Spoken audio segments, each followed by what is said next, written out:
Welcome to Lakshmi food. સ્વાગત છે તમારું મારી યુટ્યુબ ચેનલમાં. તો ચાલો, ઉનાળાની સિઝન આવી ગઈ છે અને હવે બજારમાં રાજાપુરી કેરી પણ મળવા માંડેલી છે. એટલે હવે આપણને અથાણાં બનાવવાની ઈચ્છા થશે અને ચોમાસામાં ખાવાની મજા આવે અને આખું વરસ સ્ટોર કરી શકાય એના માટે આપણે અથાણાં બનાવતા હોઈએ છીએ. તો અથાણાં બનાવવા માટે આપણે એનો પહેલાં મસાલો તૈયાર કરવો પડશે. તો ચાલો, ગોળ કેરીનું અથાણું બનાવવા માટે આપણે જે મસાલો ઉપયોગ કરીએ છીએ એ હું બજારમાંથી નથી લાવતી, ઘરે જ બનાવીને તૈયાર કરું છું. તો કેવી રીતે બનાવવાનો છે ચાલો હું તમને બતાવી દઉં છું. તો એના માટે આપણે અહીંયા બધા જ ઇન્ગ્રીડિયન્ટ્સ લઈ લેવાના છે. તો આપણે ઘરમાં રહેલી કોઈ પણ એક વાટકીનું માપ સેટ કરવાનું છે. તો અહીંયા એક વાટકી ભરી અને મેં રાઈના કુરિયા લીધેલા છે, અડધી વાટકી મેથીના કુરિયા, અડધી વાટકી ધાણાના કુરિયા, ચોથા ભાગનું વરિયાળી લીધેલી છે, એક વાટકી ભરીને કાશ્મીરી લાલ મરચું, એક ચમચી હળદર, એક ચમચી હિંગ અને આખા કારા મરી લેવાના છે અને એક વાટકી ભરી અને મેં અહીંયા તેલ લઈ લીધેલું છે. આપણી પાસે નાનો વજન કાંટો ના હોય એટલે આપણે વજનથી માપીને નથી લીધેલું, પણ વાટકીના માપથી આ બધા જ મસાલા લઈ લીધેલા છે. વજન કરીને લ્યો કે વાટકીથી લ્યો, બધું સરખું જ છે. તમને ટેસ્ટમાં કોઈ ફેર નહીં પડે અને બધું પ્રમાણમાં પણ સરખું જ આવશે. હવે એક વાસણને ગરમ કરીને એની અંદર આપણે બધા કુરિયાને થોડાક શેકી લેવાના છે, એટલે હવા હોય તો નીકળી જાય. હવે આપણે સૌથી પહેલાં રાઈના કુરિયાને આવી રીતે એકદમ ગેસની ફ્લેમ સ્લો રાખી અને શેકી લેવાના છે. તો તમે જોઈ શકો છો, આપણે આખા કુરિયાનો ઉપયોગ પણ કરી શકીએ છીએ, પણ અહીંયા મારે થોડાક પીસી લેવાના છે અને અધકચરા કરી લેવાના છે, જેથી કરીને એનો રસો પણ સારો થાય અને કેરીની અંદર સરસ મિક્સ થઈ જાય. એટલા માટે હું થોડાક શેકી લઉં છું, એટલે પીસવામાં સરળતા રહે. હવે આપણે મેથીના કુરિયા પણ આમાં એડ કરી દીધેલા છે. 2 મિનિટ રાઈના કુરિયા શેકાય પછી મેથીના કુરિયા એડ કરી લેવાના છે અને આ બંનેને સરસ શેકવાનું છે. થોડુંક ગરમ થાય નવ શેકવું એટલું જ શેકવાનું છે. પછી આપણે ધાણાના કુરિયા એડ કરી દેવાના છે. ઘણા આખા ધાણા પણ નાખતા હોય છે, પણ આખા ધાણા મોઢામાં આવે એટલે ઘણી વખત બાળકોને નથી પસંદ આવતા, એટલે હું ધાણાના કુરિયા જ લઈ લઉં છું.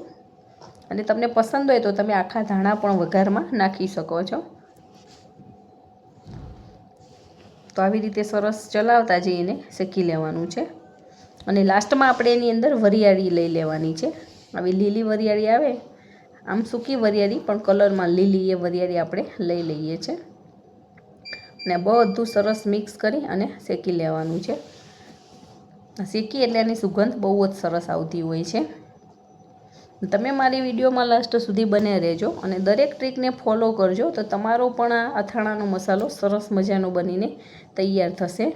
અને જો તમે મારી વિડીયોમાં નવા છો તો મારી ચેનલને સબસ્ક્રાઈબ કરજો અને બેલ આઇકોન પ્રેસ કરી દેજો, જેથી કરીને આવનાર તમામ નવી રેસીપીના વિડીયો ફટાફટ તમારી સુધી પહોંચી જાય.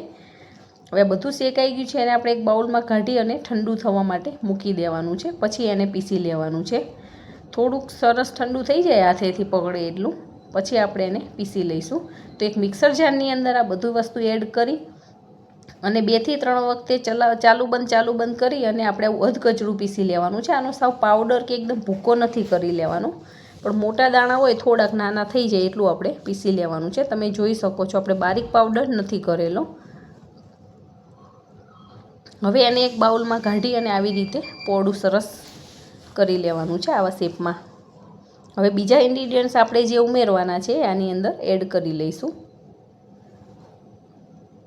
અને પછી આપણે આનો વઘાર કરવાનો છે.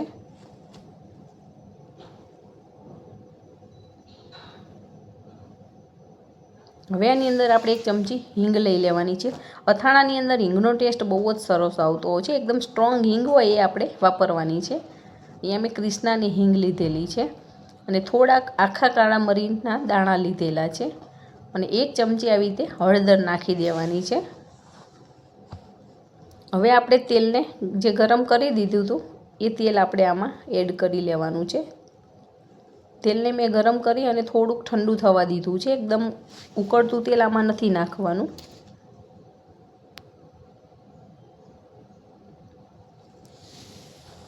અને એને ઢાંકણ ઢાંકી અને આપણે 5 મિનિટ રહેવા દેવાનું છે, એટલે એની સુગંધ બધી મસાલાની અંદર ભળી જાય. અને 5 મિનિટ પછી તમે જોઈ શકો છો આપણે બધું મિક્સ કરી લીધું છે અને આપણે 1 વાટકી જે મરચું લીધેલું છે કાશ્મીરી લાલ મરચું એ મરચું આમાં એડ કરી દેવાનું છે અને સરસ બધું મિક્સ કરી લેવાનું છે। કાશ્મીરી લાલ મરચું આપણે એના માટે ઉપયોગ કરીએ છીએ કે તીખાસમાં ઓછું હોય છે, એનો કલર સારો આવે છે અને કલર આવો એકદમ લાલ ચટાકેદાર આવે એના માટે આપણે કાશ્મીરી લાલ મરચાંનો ઉપયોગ કરીએ છીએ। અને તમારે વધારે તીખું ખાવું હોય તો તમે આપણે ઘરમાં જે ખાતા હોય મરચું પણ લઈ શકીએ છીએ। હવે ઉપરથી મેં 1 ચમચી જેવું મીઠું એડ કરી દીધેલું છે। મીઠાને પણ થોડુંક ગરમ તવીમાં શેકી લીધેલું છે। મીઠું આની અંદર આપણે વધારે એડ નથી કરતા કેમ કે આપણે જ્યારે અથાણું બનાવીએ છીએ ત્યારે એના ટુકડા કેરીના ટુકડાને મીઠા હળદરમાં પલાળતા હોઈએ છીએ એટલે એની અંદર ઘણું બધું મીઠું ચડી જતું હોય છે। એટલે અત્યારે આમાં આપણે થોડુંક જ મીઠું એડ કરવાનું છે મસાલામાં। તો મસાલો આપણો બનીને તૈયાર થઈ ગયો છે। હવે આપણે એક સર્વિંગ બાઉલની અંદર લઈ અને સર્વ કરીએ છીએ। મેં બાઉલમાં એટલા માટે કાઢ્યો છે કેમ કે મારે આજકાલમાં અથાણું બનાવવાનું છે એટલા માટે। અને જો તમારે આને વરસ સુધી સ્ટોર કરવો હોય તો પણ તમે કરી શકો છો। તો એર ટાઇટ કન્ટેનરમાં ભરી અને તમે 1 વરસ સુધી સારો રાખી શકો છો અને તમારે ગમે ત્યારે કંઈ પણ વસ્તુ બનાવવી હોય ત્યારે તમે એનો ઉપયોગ કરી શકો છો। ક્યારેક ઇન્સ્ટન્ટ અથાણું બનાવવું હોય તો પણ તમે આ મસાલાનો ઉપયોગ કરી શકો છો। તો છે ને એકદમ સરસ, તમે પણ આવી રીતે બનાવજો। અને જો તમને મારો વિડીયો પસંદ આવ્યો હોય તો વિડીયોને લાઇક કરજો અને તમારા ગ્રુપમાં ચોક્કસથી શેર કરજો। અને જો તમે આવી રીતે અથાણાનો મસાલો બનાવીને અથાણા બનાવશો તો તમને ખાવાની બહુ જ મજા આવી જવાની છે અને અથાણાને પણ તમે આખા વરસ સુધી સ્ટોર રાખી શકશો, જરા પણ બગડશે પણ નહીં અને એની ખોટી સ્મેલ પણ નહીં આવે। તો છે ને એકદમ સરસ મસાલો।